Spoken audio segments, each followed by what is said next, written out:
back from Harfield. 1-0 Burnley. Scott Harfield. He's been training that recently. And all the Burnley players run to the Darwin end.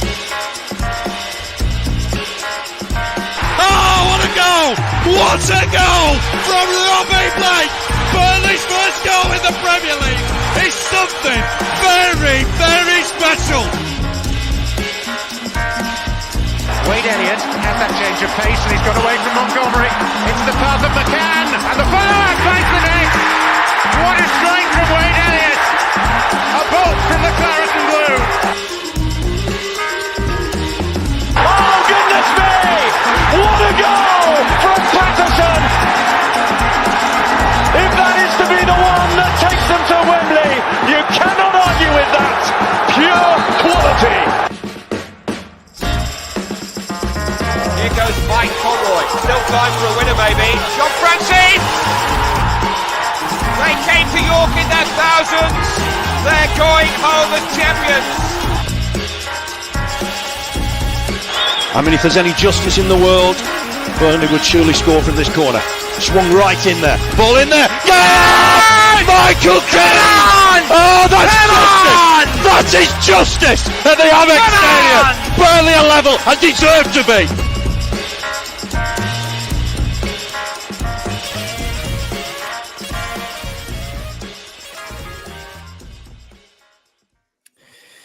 Hello everyone and welcome along to the latest episode of the TurfCast podcast, full-time show with me, Joe Redmond, and a couple of guests that I will bring in just a few minutes. They are here, they are ready, so we are ready to go.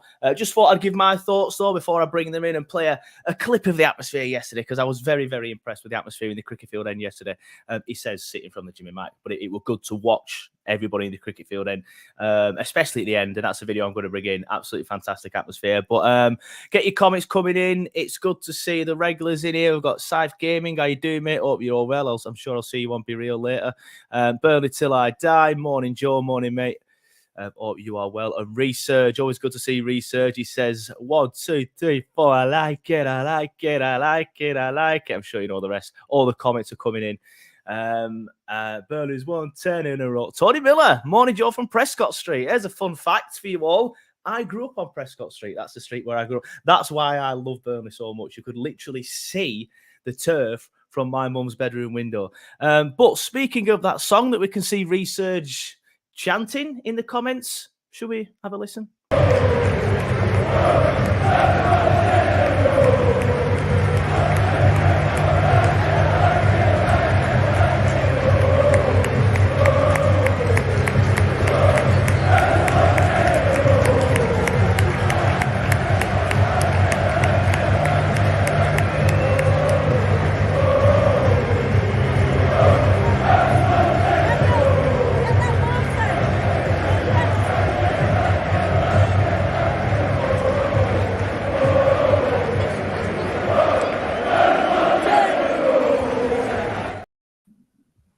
In a row. I absolutely love that. That is the best new chant we've had for ages. And I put a poll up on Twitter yesterday saying which chant hits the hardest. In my opinion, which chant is the best? And I think it's that one. I do think it is that one. But morning to the lads that are here. Tom, how you doing, mate? You all right? I'm all good, mate. Yourself? Yeah, I'm good. And just to clarify the accent, I think you live down in Norfolk, don't you? Is it? Yeah, I'm literally about 10 minutes drive from Norwich. So last weekend was a particularly sweet one for me. Yeah, can imagine. You, I presume you've got a lot of Norwich fans who are friends and stuff like that? Yeah, 90%. And the others there's a few Big Six fans and a couple of mates that are Ipswich fans. So another sweet one again. It's been a good few weeks, really.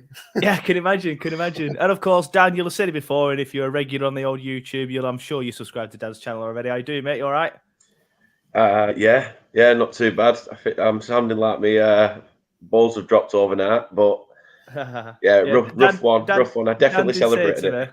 Yeah, Dan did say to me, he said, I feel and look shit. And I said, well, why break the habit of a lifetime, Dan? Come on anyway. Exactly.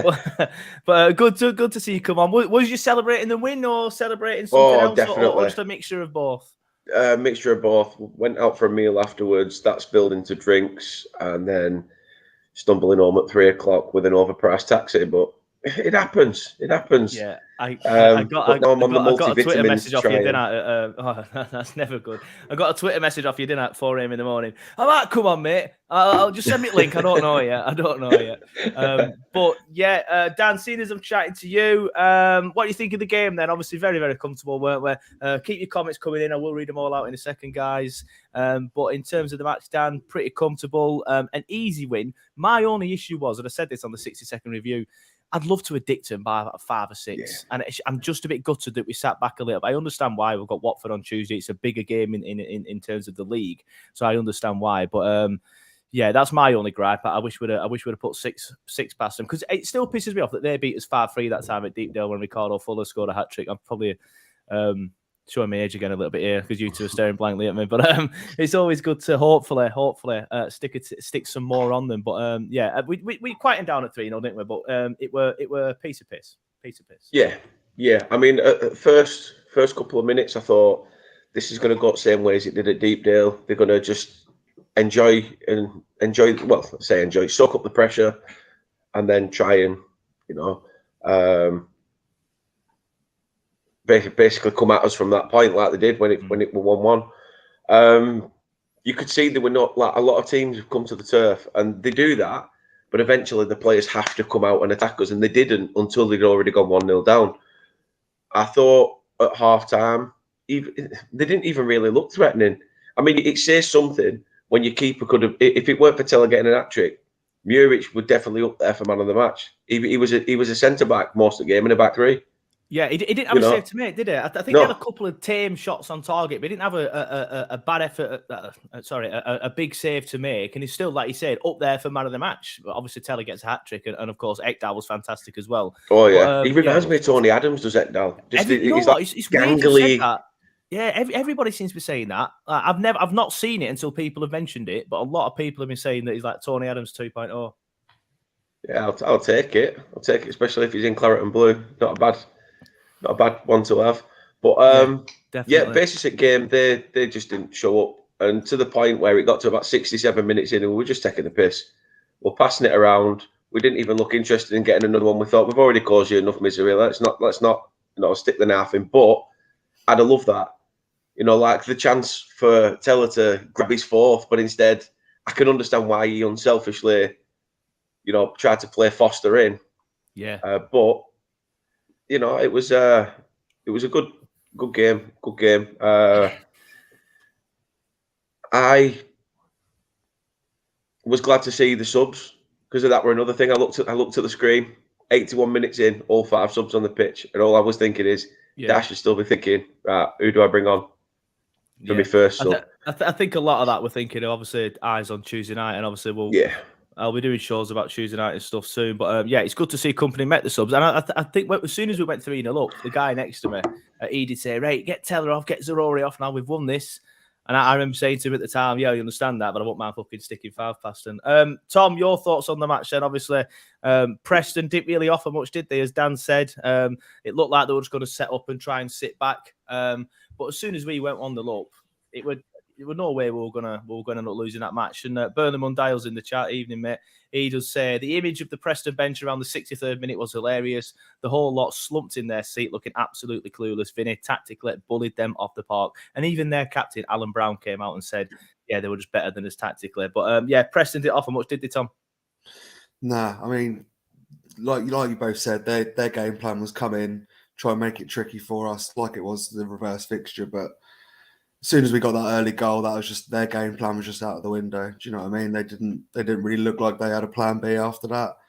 As soon as the early goal went in, we just looked so comfortable. At 1-0 at half time, you're normally a little bit nervous, but the way this team's been playing recently, you just know that they're going to kick on and stick another couple of goals in. But they were second best by a mile all day. They offered nothing. I don't remember Muric making a save at all, really. And like you say, he was amazing yesterday. Just his range of passing. I think I heard a stat on the highlights this morning when I watched them on the ITV that he completed more passes than both of their centre mids yesterday. Yeah, I believe so. I did see that on Twitter yesterday. That says it already, doesn't it? He was, he just breaks the press every time. They think they've got you penned in, and then he'll just find Roberts at the outside of his boot. He takes a bit of it. But from I had an argument with someone about Muric yesterday. Was there was he over the age of 50 by any chance? Yeah. Yeah. But he was like, oh, yeah, I'm fed up of it. He scares the shit out of me. Every time he's got the ball at his feet, he's always last minute trying to make the pass. And I said, yeah, but that's the game. Because he's, like you said there, his range of passing is just phenomenal. He can pick out a man left, right, and centre.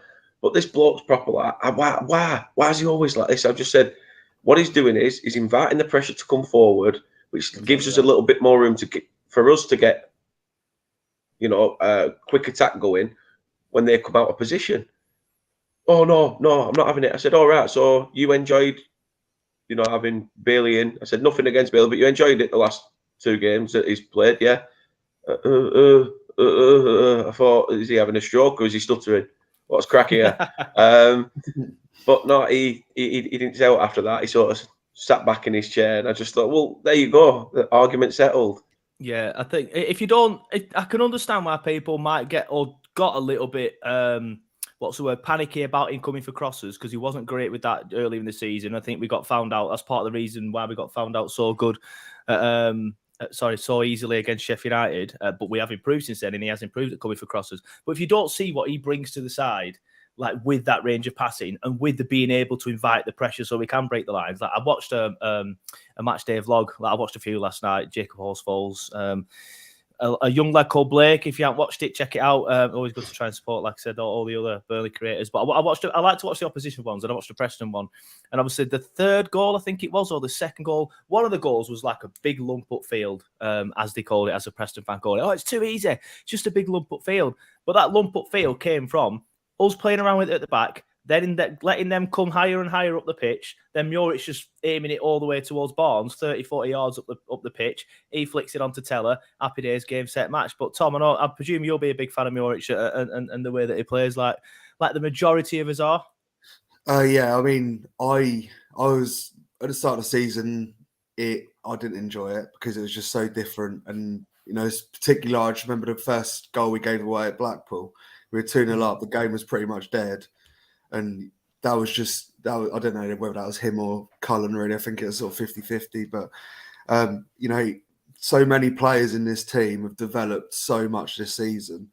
The players they are now versus the players they were back in August, September is mental. And Muric is one that he's come on leaps and bounds. He knows when to piss around with it and when not to. Yeah. Sometimes it just needs to go, doesn't it? Yeah.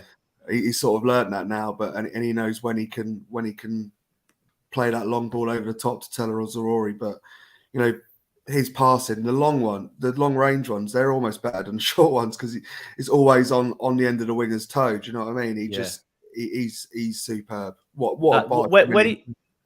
Exactly. When he plays that ball to Teller and then Teller brings it down instantly, there were a couple of them yesterday, especially I remember one in the first half, and everyone around just went, oh, like they were just like a pornographic noise. They were that impressed by it. I just shake my head because not that I'm annoyed by it. I just was like, that's just so good. Like the ball is perfect, and you just know Teller's going to bring it down. Teller has got the best touch I've ever seen by a Burnley player. He has got such a good touch, and he brings it down every single time. And as Paul Holt says there, Muric is brilliant. He's only going to get better. It's like playing with 12 men. And it's like playing with 11 outfield men because we essentially are. We have the sweeper. And I saw a stat from Dave Roberts on Twitter yesterday. His average position for the match was actually outside the box. And I don't know how many times I've seen that in a Burnley shirt, but Burnley goalkeeper. We definitely want to see it under Dyche. And I'm not for 1 second saying he's a better goalkeeper than Nick Pope because we all love Nick Pope, but we would not be able to play this way with Nick Pope in that side. It just wouldn't work. We wouldn't be able to do what we do. So I think we need to get used to it, those who aren't used to it. But it's good to see a lot of people in the chat saying, like Tony Miller here, I put it up earlier, but I'll read it out. He says, yes, I'm 67 next week, and it frightened the shit out of me at first, but I've got used to it now, especially after yesterday. I think we're all in that boat, to be fair. At first, we're like, oh, hold on. And then a few Forest fans were like, yeah, he's crap him. And then when he came in, we were a bit like, oh, what's this? It's different.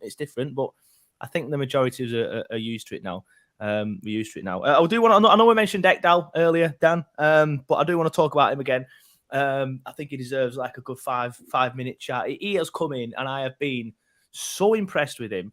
He's just slotted in perfectly. Like most people, And they sometimes take a while to bed into a new side, especially a side that's doing so well. New country, new manager, new system, new style. And he's just slotted in absolutely perfectly. And I'm at the position now where we're going to have a debate later on in the season when Taylor Howard-Bellis is back fit. And the other lad as well, I mean, what's his name? We signed that many players, I can't remember who they are. Yeah, there's him as well. Like, where does he fit in now? And then, of course, you've got the lad on loan at Coventry as well. So Ekdal's just come in, and he has been so impressive for me. And I just think he's fantastic. And I don't know where company is signing these centre halves from, but there must be like a factory that just pumps out the perfect centre half of Vincent Kompany, because he has come in and he has done absolutely brilliantly. He has. He looks about 45. He looks like a seasoned veteran. But he's what, 19, 20, and you're like, what? You know, this guy could still even get better. And you're just thinking, this is something else. He's an absolute world-class defender. And again, goes back to what you said there about, you know, Taylor Howard-Bellis. Does he, you know, was this a signing as if to say, look, the way Bellis were playing at the beginning, City are going to want to ask an astronomical fee in the summer. You know, I thought if we were to get him, we'd get him on a similar structured deal to Muric, you know, with like a cheap buyback clause or something like that. Yeah, you know, to try and get around it. But I don't know. I don't know what happens. You know, you've already got basically a ready-made, I won't say replacement, but yeah, I know what you mean though. But he's ready-made and ready to. He fits the bill, fits the mould, and I just like everything he does. I felt so much comfortable having him in that team yesterday. You know, because every time they did, whenever they did come forward, literally he was there to cut it out. He was just brilliant from start to finish, and even himself went on a couple of mazy runs over the halfway line. You know, and sort of emulated what Bayer does on the regular by trying to go on a Young-Min Son run. But so yeah, I really enjoyed his performance yesterday, and I think he's, like you said, it's only the beginning. So yeah, and this is what Kompany said when he came in. You know, it's not going to change overnight. If this isn't the finished article, how can you not be excited as a Burnley fan? I know. It's insane, isn't it? The people that we're signing now, imagine what we can do when we have Premier League money and the pull of a Premier League team. But as It's Not Cheating there says, Bayer was also class carrying the ball from midfield. Ekdal started doing it a couple of times too. So comfortable on the ball. Yeah, take nothing away from Bayer. The thing is, we know Bayer's fantastic, but to come in and see Ekdal do so well. Tom, I know It's Not Cheating has said there, like Bayer was also class carrying the ball from midfield. Ekdal did start doing that. The only difference was that Bayer's passing was a little bit better at the end of them runs. But again, the fact that Ekdal is able to make these runs already after just being in the side, 2 games? It just shows how well he's settled in, doesn't it? Yeah, I mean, they're both of them are top quality defenders. I mean, Bayer, he's 22 years old. He's played with like 4 or 5 different centre-back partners now. And he just, he's just like a duck to water. He just cracks. He's such a good defender. You know, actually, he's almost like, he's more like Tarky in my head out of the from last season. He's just really gritty defender, but the way he carries the ball and his passing is amazing. But Ekdal as well, like you said, I don't know where we're finding these centre backs from. I'd never heard of him before, but before the Norwich game last week, when we saw him starting, my dad said, look, out of any position, I trust Kompany to know what he wants in a centre half. And you know, Amin, I saw him at Ipswich, and he looks a pretty good player as well. But yeah, he made a great challenge at Ipswich, I remember. Yeah, the recruitment has been amazing, all from summer, from January. But one thing that's really impressed me is McNally came in, and I think Kompany, it takes a lot of a manager to say, someone who I signed for decent money in the summer, he needs to go out on loan because he's not quite ready for me yet, and I need someone else. You know, he could have just stuck with McNally and sort of thought, I was right bringing him in, but he just knows the recruitment at the club. They're just so, they're just going to sign quality players now. Out of the ones in the summer and January, the only one that probably hasn't flew is sort of Bastian and Cherlanov, but everyone else looks, and Derbyshire, you could say, but everyone else is, from relative unknowns to just brilliant players. And I think we've realised that we're just going to get much better value overseas. Ekdal, a few million quid, and Asamoah Johnson, 3 million each, Howard-Bellis and Teller, and probably Maatsen, to be fair. You're paying that English tax. Yeah. Big it's time. As we said earlier though, it gives us a difficult sort of like headache now later in the year. And as I think it was Harry said, the comments gone now because they're coming thick and fast, which is great, by the way. Keep your comments coming in. It's good to see Samantha Taylor in the chat as well. She says, just got my season ticket yesterday and I live in London. That's the poll that we're having all the way up from London. But yeah, we've got a bad headache coming up now. So in March, or I know you have. You've had one since last night. What do we do when Taylor Harewood-Bellis is back? Now, don't get me wrong. I love Taylor, and I do think he is the best centre-back that we have. However, he's probably going back to Man City, unless, like you say, we can get him on another loan, because he were in the Premier League. That's more development. Or we get him on a buyback clause, which I think would be the better option, because then we can play him all season and not have to miss the two Man City games. What do we do, Dan? Do we stick with Bayer and Ekdal, or when Taylor Harewood-Bellis is back, do we go Bayer and Taylor Harewood-Bellis because that worked for so long, or maybe even Ekdal and Taylor Harewood-Bellis and drop Bayer? But then Bayer's done nothing wrong, so that'd be incredibly harsh. But these are the problems that we're having because everybody's just so good. We've never had this selection headache. Never. You know how weak as piss has our bench been. Dale Stevens, Kevin Long. I mean, Kevin Long was the bench. Keepers. People sat on him. Yeah, 2 or 3 keepers on the bench, and you're just thinking, you know, where if it goes wrong, then where's what's plan B? There is none. It's just do plan A, but even better. and how do you do that when it's not going right? I love the fact that we've got that abundance of talent now. And again, for me in the summer, would I be asked about that many signings coming in? Probably not. I would rather be happy with the fact of shoring up these loans, turning these loans into permanents, especially for what I'd say a minimum of 3 of them. And you're probably saying trying for Teller with Southampton, obviously sacking their manager again. But then obviously they'll look like they're set to come down. So do we get Teller on a cut price, or are they just going to be like, nah, he's been on fire? Same with Maatsen. But you can't drop Bayer. I totally agree. You can't drop Ekdal at the moment. It works. It's resolute. It's solid. And you've got to feel for Taylor because he was in such good form ahead of his injury. But then again, he's going to have that long rehabilitation period when he does come back.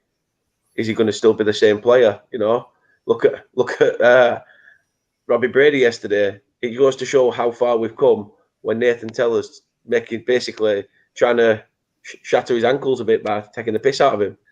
Yeah, it's good, isn't it, to see how far we've come. I was saying that to my dad yesterday at one point. I was like, that's the winger that we used to have, and these are the forwards that we have now. Look at the difference. But Tom, as well, like we're just saying then with Dan, big headache to have, easy for me to say, when Taylor Harewood-Bellis does come back. What would you do? I think I'm with Dan. I personally would just keep it as Ekdal and Bayer, but as harsh as that is on Taylor, because I do think he's the better of the 3. I just think these 2 are just doing so well at the minute, and I think there's more chance of us buying Bayer. So Ekdal and Bayer could be our centre-back partnership next season in the Premier League. So it'd be good to get more game time for them, more experience for them, whereas I think Taylor's probably going to go back to City because I think he's a future England captain, or definitely a future England player. But what would you do when Taylor's back, Tom? I think I'd keep it as is at the moment. Those Bayer and Ekdal start to form a really nice partnership. I think you'd be daft to. I mean, it sounds like Harewood-Bellis going to be out for a little while still, anyway. But you'd be daft to if they're still playing well. Why change it? You know, you've got Harewood-Bellis and now to kill now that are quality centre halves to step in if needed. If anyone else picks up or not, we're playing Saturday, Tuesday most weeks, so it's bound to happen. It's good to have the rotation option there, but it's not just defence. We've got headaches all over the pitch.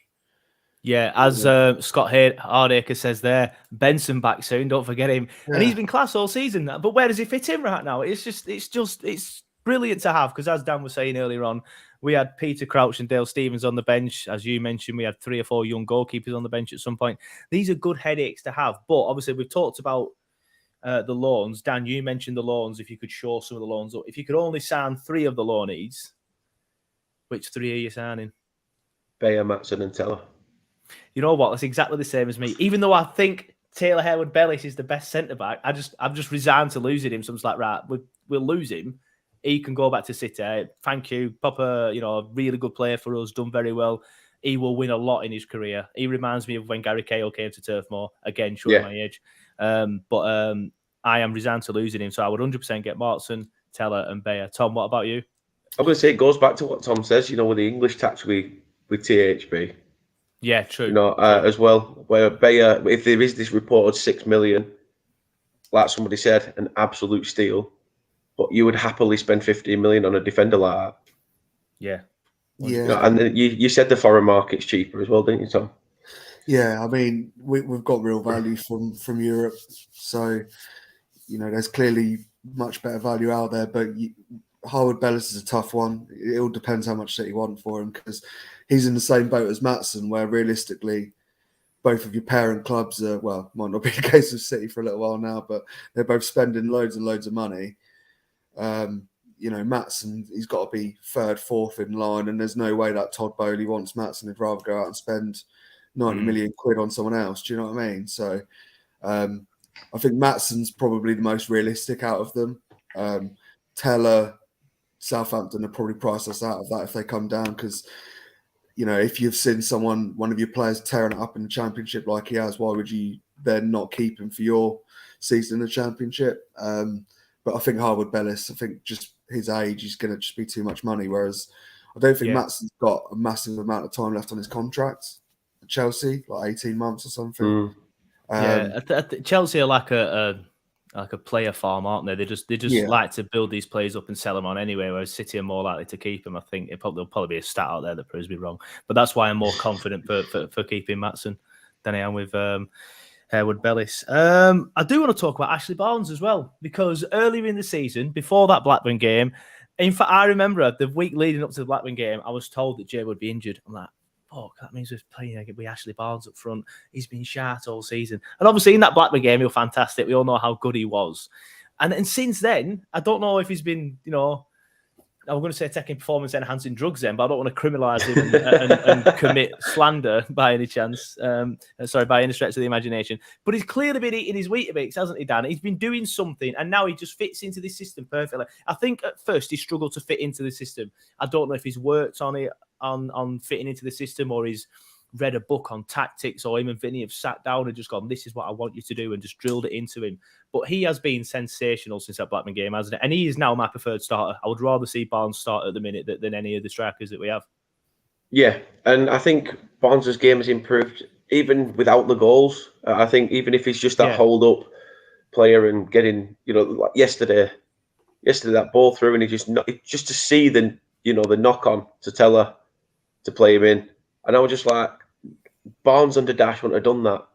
Him and Wood would have been like two stiff idiots and barely even moved. But we've seen flashes of that from Ashley Barnes previously under Dash, because some of the goals he scored, you realised he did have a bit of it in his locker.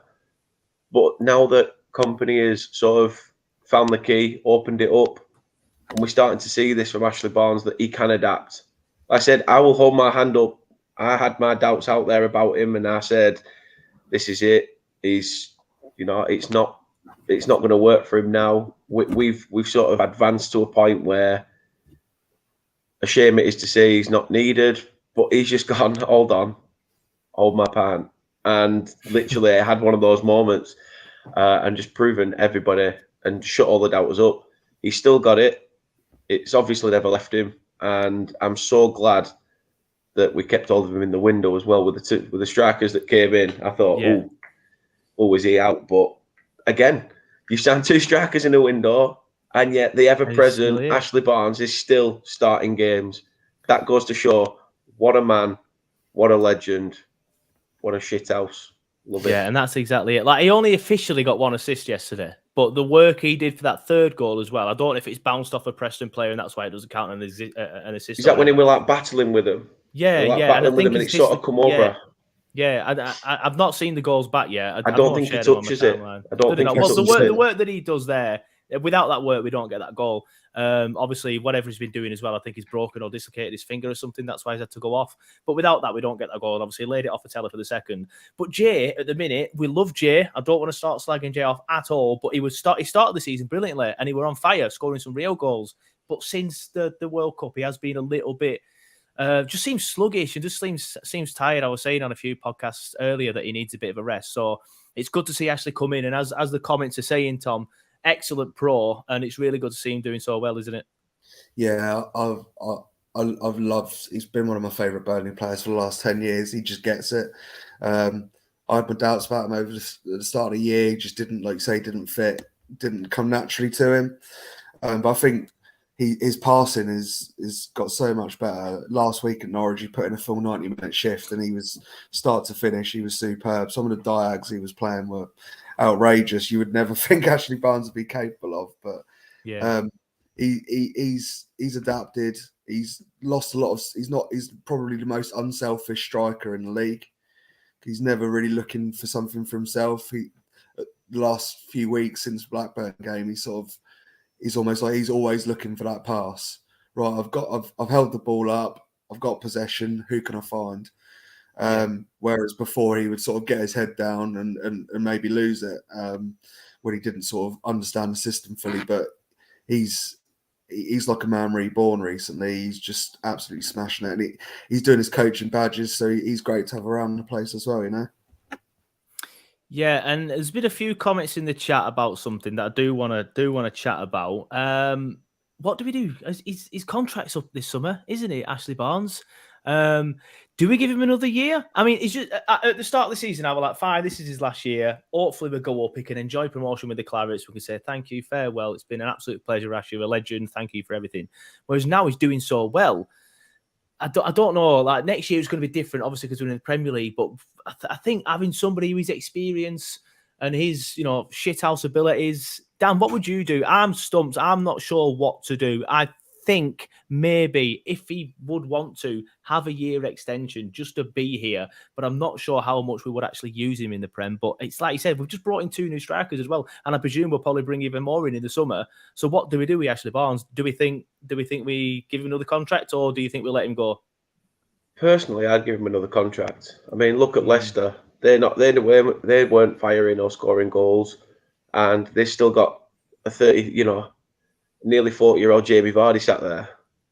To still come on and try and change a game because we know that he's got that flashes of brilliance. Same, we could do that with Barnes. They know that the centre backs are tiring because we've been playing our passing game. You bring Barnes on for 10 minutes at the end of the game, it could be the difference between 3 points and a point in the Premier League. And I'm not saying that he's company has a headache with that one again, because he's going to have to sit down and think, right, where do I think I need to strengthen? If I do, who's out? That's the main thing. It's hard because I know a manager's got to do a job, and we as fans are saying keep him. Do we keep him just for sentimental reasons, or do you have to sort of take the Claret tinted glasses off and go, end it on a high, like you said? I think that's the problem. We're bringing emotion into it, aren't we? We all love Ash. I think if you look at it logically, it might be time for him to go in the summer, but we all love him so much. I think we want. I'd give him another year, though, me. Yeah, I think last week I was leaning more towards let him go, whereas this week I'm now leaning more towards give him another year because he's just getting better and better every single week. And as we've already said, he doesn't need the goals; it's just the actual shithouse abilities and the assists that have managed to keep him on it. And like I've just said, I would, out of all the strikers that we have right now, I want Barnsley to start on Tuesday against Watford. Tom, what would you do with him? I think sentimental reasons, I'd probably give him another year, but it depends if he finishes the season like he is now. Then I think it's a really tough decision for company. But I don't think he's a sort of, like you say. I think we will bring even more in the summer, so I think he will be right down the pecking order. So my heart says give him another year, but my head says I can see him going in the summer. I can, him and Jay, to be fair, I can see them both moving on in the summer. Yeah. Could, as research says, could player coach be an option? Yeah. But I don't know, it's whether he still wants to play regular game time, innit? Yeah. Because as a player coach, he's realistically not going to play, is he? Let's be honest. He might, it's going to be a real cameo roles, and it's whether he thinks he's got another good year in his legs, which it looks like he has at the moment. He could tear up someone else in the Championship. So, yeah, fair enough.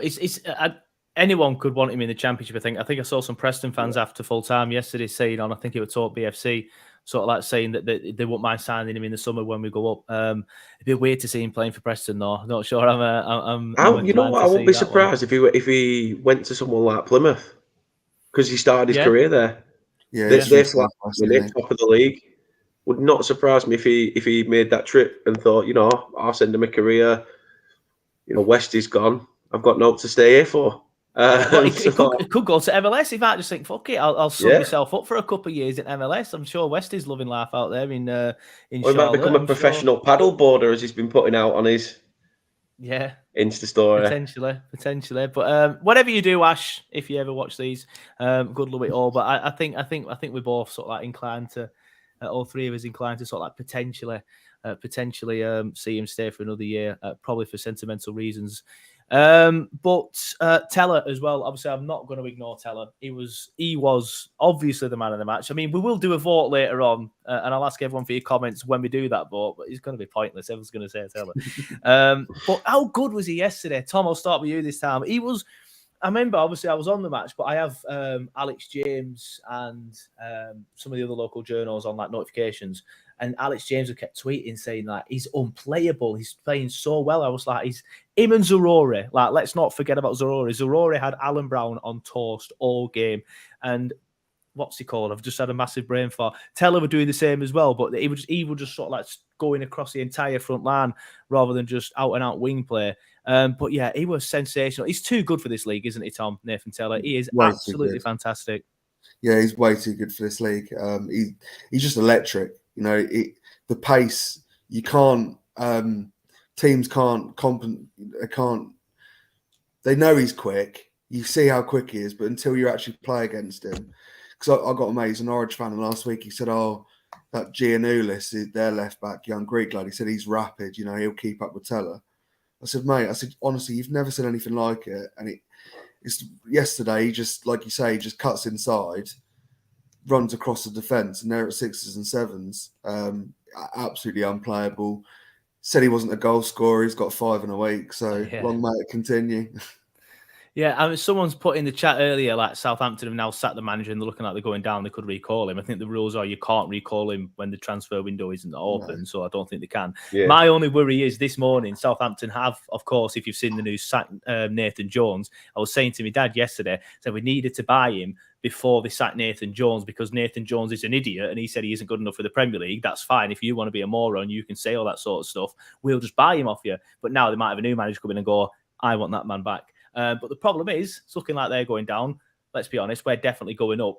So it could be a case of Teller just turns around and says, I'd rather stay at Burnley because they're in the Premier League and you're a shower of shit. So fingers crossed we can do that. But that's his exact wording as well. Yeah, I hope he says it in an interview. But yeah, Dan, obviously, I watched, I don't know if you've watched the same vlog as me. I watched a Preston vlog yesterday. And obviously when he scores the first, he goes, who else but Teller? And then when he scores the second, he's like, he's too good for this league. I don't know why he's here. But he is, isn't he? As I just said to Todd, he's too good for this league. He's my favourite player. I think Nathan Teller. I know it changes every week. It was Zarori a few weeks ago, but I absolutely love him. The fact that he's got such an infectious smile. You can't help but smile when you're watching him smile. I absolutely love him. But he's too good for the Championship, isn't it?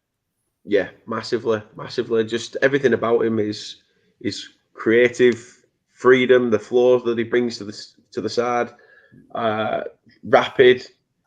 He's just got everything about him. I mean, I spent a good 20-25 minutes out last night trying to perfect the Henry thing that he were doing in the skit with Obafemi. Don't know why I were doing that. It didn't work. If anything, I looked more like Harry Redknapp. I was twitching like no tomorrow. It didn't look right. But he's as a Cockney would say, he's different gravy, you know. He's just something else. He's one of the best wingers, forwards, in terms of his ability since the likes of Robbie Blake that we've had. He's almost like Robbie Blake on LSD. The lad's got everything, and he does everything that Robbie Blake could do, but 10 times faster.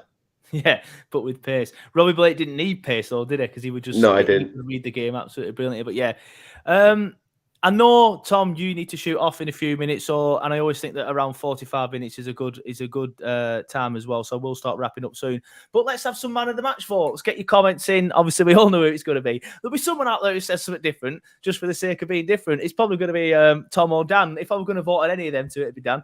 So because of that, Dan, I'll go for you. I'm obviously going to vote for Nathan Teller. Someone scores a hat-trick. Don't get me wrong. Ekdal were fantastic. Muric were fantastic at having to make a save.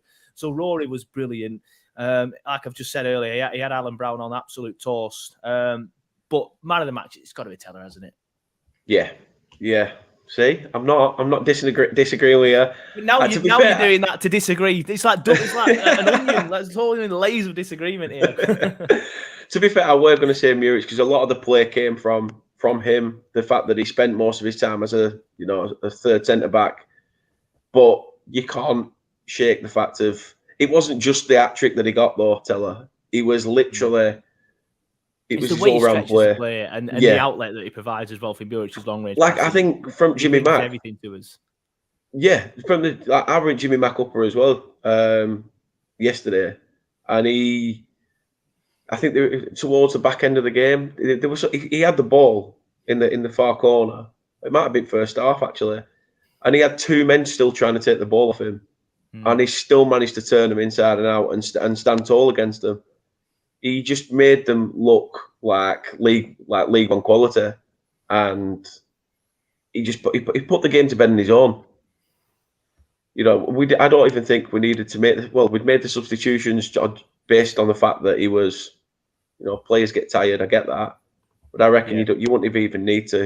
You wouldn't have even need to. Man of the match, hands down, cracking player.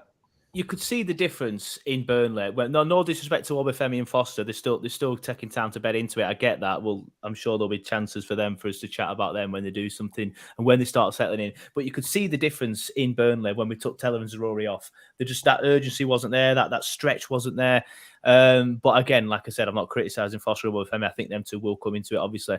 Tom, I presume you're going to say Teller for man of the match, as literally everybody has. Even if no one said anybody else. Someone did say Muric will stand out after Teller, which I think we agree with. Ekdal maybe. But yeah, it's got to be Teller. Hat-trick, and he was just unplayable, weren't he? Yeah, it's got to be Teller. You can't get a hat-trick and not be man on the match, really. But everyone was. I don't think anyone was below an 8 out of 10. There was 8s and 9s all over the pitch. But Teller, 10 out of 10, he was absolutely unplayable.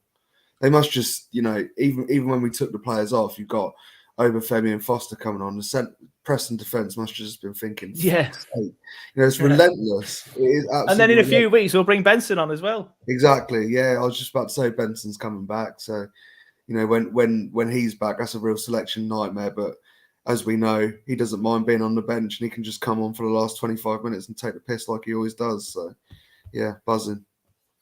Yeah, absolutely fantastic. And obviously, there's always something I like to do, especially when we're doing so well, is have a look at the league table. Shall we have a look at it? I mean, another fantastic win for Burnley. Unfortunately, nothing actually changed in terms of the league table, other than we are a game closer to going up. But thanks to Sheffield United's comfortable 3-0 win, they remain 7 points behind us, as you can see there. And Middlesbrough won as well, so they remain 17 points behind as well. But look at that, 68 points. If we win on Tuesday and make it 11 in a row, we will be north of 70 points in February. I don't think I've ever seen that.